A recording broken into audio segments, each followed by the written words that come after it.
इस वीडियो में मैं तुम्हें एक 3 स्टेप प्लान समझाऊंगा। हर स्टेप तुम्हें अगले लेवल तक ले जाएगा। और जब तक तुम ये वीडियो पूरा देख लोगे तब तक तुम जान जाओगे कि एक लड़की को जीरो से कैसे पाया जाता है। स्टेप 1, उसे अपने इमोशनल फ्रेम के आगे सरेंडर करवाना। और ये हम एक टेक्निक से करेंगे जिसे मैं कहता हूं योर ट्रबल। जब तुम कहते हो योर ट्रबल तो तुम उसे लेबल कर रहे हो, लेकिन ऐसे नहीं कि उससे उसे पावर मिले, बल्कि ऐसे कि वो पावर उससे छिन जाए। अक्सर लड़के लड़कियों के पास एक ही सबकॉन्शियस मकसद से जाते हैं कि वो उन्हें पसंद करे। वो खुद को सेफ, फ्रेंडली, अट्रैक्टिव दिखाने की कोशिश करते हैं। उनकी एनर्जी कहती है प्लीज मुझे अच्छा समझो, और लड़कियां इस चीज की आदी है। यही उनका एडवांटेज है। उन्हें कंट्रोल में रहना पसंद है। उन्हें पता होता है कैसे फ्लर्ट करना है, कैसे इनोसेंट बनना है, कैसे मिस्टीरियस दिखना है। उन्होंने ये सब प्रैक्टिस किया है 13 साल की उम्र से, और हर लड़का सीधे उसी फ्रेम में चला जाता है। लेकिन योर ट्रबल उस फ्रेम में नहीं जाता, वो दरवाजा तोड़कर अंदर आता है। देखो, मैं ये नहीं कह रहा कि तुम जाकर सीधे कह दो योर ट्रबल नहीं, ऐसा नहीं, और परेशान मत हो। मैं तुम्हें एग्जैक्ट तरीका बताऊंगा, बस अभी ध्यान से सुनो। तो जब तुम वो लाइन ड्रॉप करते हो, ना मजाक में ना पपी आइज के साथ, बल्कि काम कॉन्फिडेंट, इस तरह जैसे तुम पहले भी ऐसी लड़कियों को देख चुके हो, तब तुम कुछ रेयर कर रहे हो। तुम उसे डिफेंसिव बना रहे हो। तुम सटल तरीके से ये इंप्लाई कर रहे हो कि वो डेंजरस है। तुम कह रहे हो तुम वो लड़की हो जिससे मुझे संभल कर रहना चाहिए। ये बात इंस्टेंट उस I hope she likes me वाली एनर्जी को हटा देती है और उसकी जगह लाती है कि अब उसे प्रूव करना है कि वो क्योस नहीं है। और उसे ये पसंद आता है क्योंकि अंदर से लड़कियां चाहती है कि कोई उन्हें देखे, उनके पैटर्न्स को समझे। वो चाहती है कि उन्हें ऐसा कोई मिले जो उनके गेम को समझे। जब तुम कहते हो योर ट्रबल तो तुम सिग्नल दे रहे हो I see your game and I am not playing it. ये बात उसे डिसआर्म कर देती है, उसे फोर्स करती है कि वो खुद को दोबारा कैलिब्रेट करे।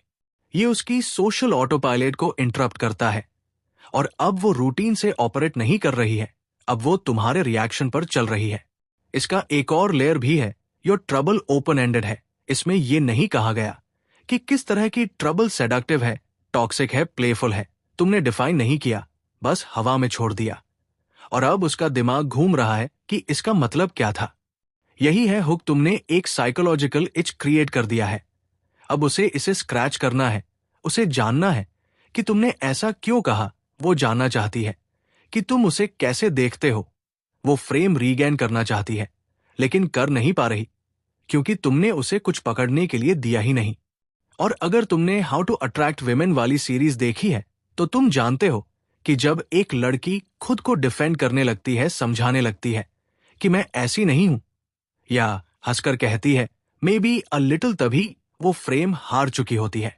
अब वो तुम्हारे परसेप्शन को शेप करने की कोशिश कर रही है। अब वो तुम्हारे फेवर में आना चाहती है, और इसका मतलब है अब वो चेस कर रही है। हो सकता है वो जाहिर न करे, लेकिन अंदर से वो सोच रही है उसने ऐसा क्यों कहा। क्या उसे लगता है मैं मैनिपुलेटिव हूं? क्या मैं वाइल्ड लगती हूं? नहीं, मैं चाहती हूं कि उसे लगे मैं अलग हूं। और बस उसी पल तुमने उसका ध्यान पूरी तरह अपने ऊपर खींच लिया। और जब एक लड़की ये सोचने लगती है कि एक लड़का उसे कैसे देखता है, न कि वो लड़के को कैसे देखती है, तब वो पावर डायनामिक में कंट्रोल में नहीं रहती, वो तुम्हारे इमोशनल फ्रेम के अंदर होती है। तो अब सवाल है कि इस टेक्निक को अप्लाई कैसे किया जाए। ये 2 स्टेजेस में होता है। तुम ये बात कॉन्वर्सेशन के पहले 5 से 10 मिनट में कहते हो। तुम उसे जल्दी हिट करते हो, इससे पहले कि वो डिसाइड करे कि उसे क्या रोल निभाना है। तो कब कहना है? जब वो बहुत आसानी से फ्लर्ट करे, जब वो वैसे स्माइल करे जैसे उसने ये 100 बार किया हो, जब वो बहुत जल्दी बहुत सवाल पूछने लगे, या जब वो ऐसी एक्टिंग करे जैसे वो बहुत इनोसेंट है लेकिन वो बहुत परफॉर्मेटिव लगे। तब तुम उसे काम नजरों से देखते हो, स्मर्क करते हो और कहते हो your trouble I can already tell. फिर चुप हो जाओ। ना हंसो, ना एक्सप्लेन करो, ना इसे सॉफ्ट बनाओ। उसे हवा में लटका रहने दो, उसे इससे डील करने दो। या तुम इस फ्रेज को पैटर्न ब्रेक के रूप में यूज कर सकते हो। जब उसे कॉम्प्लीमेंट की उम्मीद हो, वो तुम्हें अपनी कोई क्यूट फोटो दिखाए, तो तुम ये मत कहो यू लुक गुड, बल्कि कहो या that confirms it, you are definitely trouble. लड़कियां पैटर्न्स में जीती है, उन्हें कॉम्प्लीमेंट्स की आदत है जिन्हें वो डिफ्लेक्ट कर सकती है, क्वेश्चंस जो उन्होंने 1000 बार सुने हैं, रिएक्शंस जो वो प्रिडिक्ट कर सकती है। योर ट्रबल उनके स्क्रिप्ट का हिस्सा नहीं है, ये उन्हें फोर्स करता है कि वो तुम्हारे सामने रियल टाइम में एडजस्ट करें, और तभी तुम उसका असली रूप देखते हो, न कि जो वो आज बनने आई थी। अब उसके पास 2 ऑप्शन है, पुशबैक करे या प्ले अलोंग। दोनों तुम्हारे लिए ठीक है। अगर वो पुशबैक करती है, नो आई एम नॉट या वाओ रूड, तो वो अपनी इमेज को डिफेंड कर रही है। इसका मतलब तुम्हारी बात ने असर किया है। अच्छा होने दो, उसे डिफेंड करने दो, उसे प्रूव करने दो कि वो ट्रबल नहीं है। उसे तुम्हारे नजरिए को बदलने की कोशिश करने दो। यही है इमोशनल इन्वेस्टमेंट, और ज्यादातर लड़के ये नहीं पाते क्योंकि वो तो उसकी अटेंशन पाने में बिजी रहते हैं, न कि उसके ईगो को डिसरप्ट करने में। अगर वो प्ले अलोंग करती है, मे बी आई एम या only when I am board, तुम बस हल्का सा स्मर्क करो और कुछ मत कहो। अब तुमने उसे एक नई आइडेंटिटी दे दी है जो वो तुम्हारे साथ महसूस करेगी हर बार जब वो वाइल्ड होगी, फ्लर्टी होगी, टीजिंग होगी, इमोशनल होगी। तुमने ऑलरेडी फ्रेम सेट कर दिया है। Of course she is trouble, यही लेबल उसके बिहेवियर को शेप करेगा और तुम्हें इमोशनल रिदम पर कंट्रोल देगा। स्टेज 2, अब इस फ्रेज को बाद में फिर से यूज करो। तुम दोनों बात कर रहे हो, वो कुछ थोड़ा अनहिंज्ड बोलती है, कुछ रिवीलिंग, या तुम उसकी असली नेचर की एक झलक पकड़ते हो।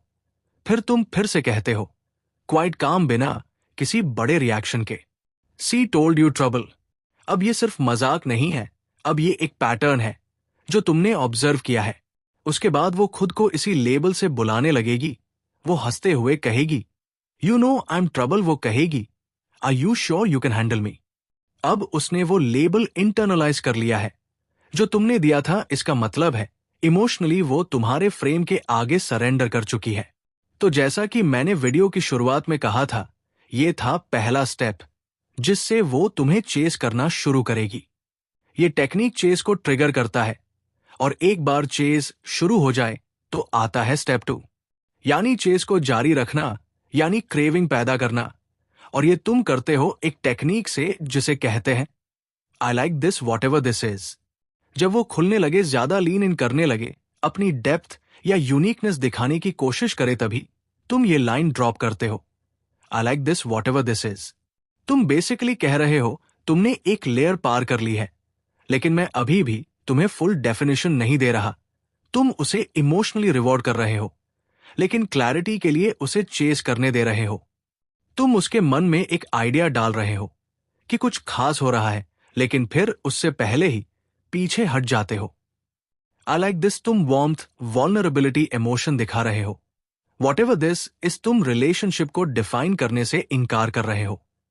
तुम उसे इमोशनल टेंशन दे रहे हो, सर्टेनिटी नहीं। और यही मिक्स वार्मथ और कंफ्यूजन वही इमोशनल कॉकटेल है जो ऑब्सेशन पैदा करता है। तुमने बस एक डीप कनेक्शन का हिंट दिया, लेकिन उसे क्लैरिटी नहीं दी। अब उसका दिमाग एक लूप में फंस गया है। What is this? Does he feel something for me? Are we just a vibe? Or is this going somewhere? What is this? और यही लूप है एडिक्शन। तुमने उसे शट डाउन नहीं किया, तुमने ओवरकमिट नहीं किया, तुमने उसे इमोशनल वेट दिया, स्ट्रक्चर नहीं। अब उसके दिमाग में ये चल रहा है, अगर उसे अच्छा लगता है तो उसने इसे डिफाइन क्यों नहीं किया? फिर क्या वो भी वही इंटेंसिटी महसूस करता है जो मैं? फिर ये क्या है? और आखिरकार मुझे पता लगाना है। और जब लड़की इस सिचुएशन में फंसती है तो वो तुम्हारी हो जाती है। अब सवाल है ये टेक्निक कैसे अप्लाई करे। ध्यान से सुनो। तुम ये लाइन रैंडमली नहीं कहते, इसे अर्न करना होता है। अगर तुम इसे बहुत जल्दी कह दो तो ये फोर्स लगेगा, बहुत देर से कहो तो कन्फेशन लगेगा। स्वीट स्पॉट होता है जब इमोशनल टेंशन बस सही लेवल पर हो, रोमांटिक नहीं लेकिन अनडिनाइबल चार्ज्ड। तुम ये एक नेचुरल इंटीमेसी के मोमेंट में कहते हो, ना कि जब तुम उसकी आंखों में देख रहे हो और डीप बनने की कोशिश कर रहे हो, बल्कि जब तुम दोनों हंस रहे हो, वाइब कर रहे हो, पहले से थोड़ा पास बैठे हो और वो थोड़ा ज्यादा कंफर्टेबल महसूस करने लगी हो, तब तुम ये लाइन ड्रॉप करते हो। एग्जाम्पल्स, एक लंबे लाफ और ब्रीफ साइलेंस के बाद तुम एक्सहेल करते हो, उसे देखते हो, थोड़ा स्मर्क करते हो और कैजुअली कहते हो, I like this what ever this इस फिर तुरंत नजरें फेर लो, या टॉपिक बदल दो जैसे ये इंपॉर्टेंट ही नहीं था। या जब वो कुछ ओपन अप करती है, कुछ रियल इमोशनल या थोड़ी वल्नरेबल बात शेयर करती है, तुम उसे थोड़ा स्पेस देते हो, पॉज करते हो, उसे देखते हो और कहते हो you know I like this what ever this इस फिर बस एक सेकंड चुप रहते हो और आगे बढ़ जाते हो। यहां जो मैटर करता है वो वर्ड्स नहीं है, डिलीवरी है। तुम सीरियस नहीं दिखते, तुम इसे स्पीच नहीं बनाते, तुम ऐसे एक्ट करते हो जैसे ये बात बस ऐसे ही निकल गई, जैसे तुम खुद अपनी ऑनेस्टी से सरप्राइज्ड हो, लेकिन इतना कंपोज्ड हो कि इसे इशू ना बनाओ। गोल ये नहीं है कि तुम उसे बताओ कि तुम कैसा फील कर रहे हो, गोल है कि वो कुछ फील करे और फिर तुम पीछे हट जाओ इससे पहले कि उसे इमोशनल क्लोजर मिले। यही चीज उसे हुक करती है, क्योंकि ये एक ही सेंटेंस में वार्म और कोल्ड दोनों है। और तुम्हारी एनर्जी ये होनी चाहिए, या आई फेल्ट समथिंग, लेकिन मैं इसे बड़ा मुद्दा नहीं बनाऊंगा, it is what it is. यही सटल डिटैचमेंट इस लाइन को पावरफुल बनाता है। तुमने ये नहीं कहा आई वॉन्ट दिस, तुमने ये नहीं कहा लेट्स डिफाइन दिस, तुमने कहा आई लाइक दिस जो प्रेजेंट है, फिर कहा वॉट एवर दिस इज जो अनडिफाइंड है। और अब उसका दिमाग उस मोमेंट को समझने के लिए लूप में चला गया। और अगर तुमने सही किया तो वो डायरेक्टली रिएक्ट नहीं करेगी, वो पॉज करेगी, तुम्हें देखेगी, शायद स्माइल करे, शायद प्रेटेंड करे कि ये बात नहीं लगी। लेकिन बाद में जब तुम चले जाओगे तब वो उस मोमेंट को बार बार रीप्ले करेगी। वो उसे अपनी दोस्त को वॉइस नोट में बताएगी। यही होता है जब तुम एक सिंपल सेंटेंस को माइंड वायरस बना देते हो, और एक बार वो उसके दिमाग में बैठ गया तो वो तुम्हारी हो चुकी है। उस फ्रेज के बाद वो तुम्हें अलग नजरों से देखने लगेगी, वो ज्यादा ध्यान देने लगेगी, वो उस वाइब को फिर से रीप्ले करने लगेगी। वो तुम्हें और उसे कुछ ऐसा मानने लगेगी जो अनडिफाइंड है लेकिन रील है। अब वही अनसर्टेनिटी वो चीज बन जाती है जिससे वो बाहर निकलना चाहती है, और तुम ही वो इंसान हो जो उसे क्लैरिटी दे सकता है। इस पॉइंट पर तुम डैमेज कर चुके हो। फ्रेज 1 में तुमने उसके ईगो को अनबैलेंस किया। फ्रेज 2 में तुमने उसकी इमोशंस को कंफ्यूज करके क्रेविंग क्रिएट की।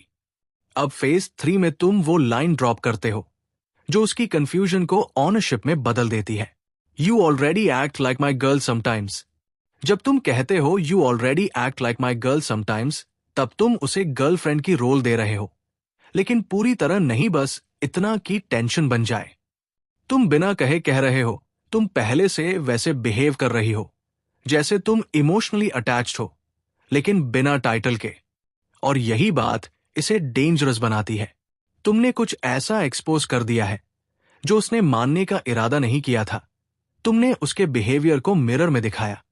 अब उसका माइंड रेसिंग शुरू कर देता है। वो सोचती है, क्या मैं सच में ऐसा बिहेव करती हूं? क्या वो कुछ ज्यादा सोच रहा है? नहीं, वेट, मैं सच में उसकी गर्ल जैसी एक्ट कर रही हूं। तो फिर हम क्या है? वो एक माइल्ड इमोशनल स्पाइरल में जाती है, क्योंकि जैसे ही वो अपने बिहेवियर पर सोचने लगती है तब वो ट्रैप में आ जाती है। अगर वो पुश बैक करती है और कहती है नो आई डोंट, तो वो कोल्ड या डिस्कनेक्टेड लगती है। वो कुछ ऐसा डिनाई कर रही है जो अंदर से उसे ट्रू लगता है। इससे उसके अंदर टेंशन पैदा होता है, न कि तुम दोनों के बीच, बल्कि उसके खुद के माइंड में। और यही इमोशनल इम्बैलेंस क्रिएट करता है। वो अपनी सच्चाई से लड़ रही है सिर्फ कंट्रोल में बने रहने के लिए, और ये लड़ाई वो हार जाएगी। अगर वो अग्री करती है, तुम्हारे साथ हंसकर कहती है हाँ शट अप, या maybe I do, that's your fault, वो कंफर्म कर रही है, और इसका मतलब है वो सीधा उसी फ्रेम में चली गई जो तुमने उसे दिया। तुमने उससे गर्लफ्रेंड बनने के लिए नहीं कहा, तुमने ये भी नहीं कहा कि तुम ऐसा चाहते हो। तुमने बस इतना इंप्लाई किया कि वो पहले से उस रोल में स्लाइड कर चुकी है, और तुमने बस नोटिस किया। अब उसका माइंड ओवरड्राइव पर चला जाता है। वो अपने पास्ट बिहेवियर को स्कैन करती है। क्या मैं क्लिंगी हो गई थी? क्या मैंने उसे ऐसे टेक्स्ट किए जैसे हम रिलेशनशिप में हैं?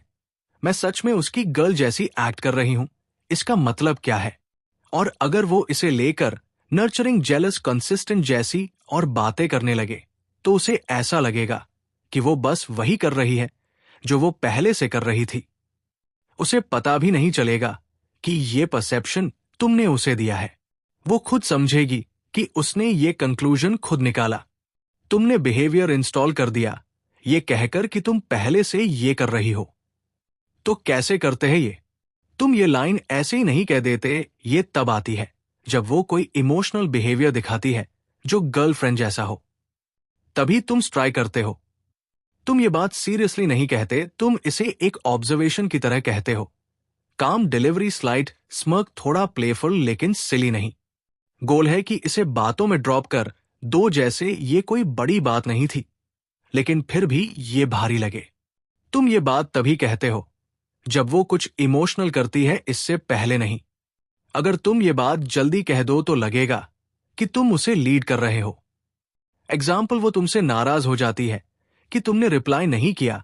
तुम मुस्कराते हो, धीरे से सिर हिलाते हो और कहते हो you already act like my girl sometimes, फिर सब्जेक्ट बदल देते हो। इससे बात हिट करती है क्योंकि वो एक्सपेक्ट नहीं कर रही थी कि तुम नोटिस करोगे, अब वो पकड़ी गई है। एक और एग्जाम्पल, वो कुछ नर्चरिंग करती है या डोमेस्टिक जैसे तुम्हारी शर्ट फोल्ड करती है, तुम्हें खाना लाकर देती है, कहती है तुम ज्यादा पानी पिया करो। तुम उसे अम्यूज्ड डिसबिलीव से देखते हो और कहते हो you are aware you are acting like my girl right now, या फिर उसे रिएक्ट करने दो। टोन बहुत मैटर करता है। तुम ये नीडी होकर कभी मत कहना, तुम ये गर्लफ्रेंड बनाने की कोशिश में कभी मत कहना। तुम टीजिंग कर रहे हो, लेकिन टीजिंग के नीचे एक सच्चाई छिपी है जिसे वो डिनाई नहीं कर सकती। और जैसे ही वो डिफेंड करना शुरू करती है, जोक करती है या प्ले करती है, तुम जान जाते हो कि फ्रेम लैंड कर गया है। अब वो अपने रोल के बारे में सोच रही है। वो सोचने लगती है कि हम वैसे ही कपल जैसे बिहेव करते हैं, मैं पहले से उसकी तरह बिहेव कर रही हूं। और एक बार लड़की वी या ऑलरेडी जैसे वर्ड्स यूज करने लगे तो वो अब ये डिसाइड नहीं कर रही कि तुम्हारे साथ रहना है या नहीं।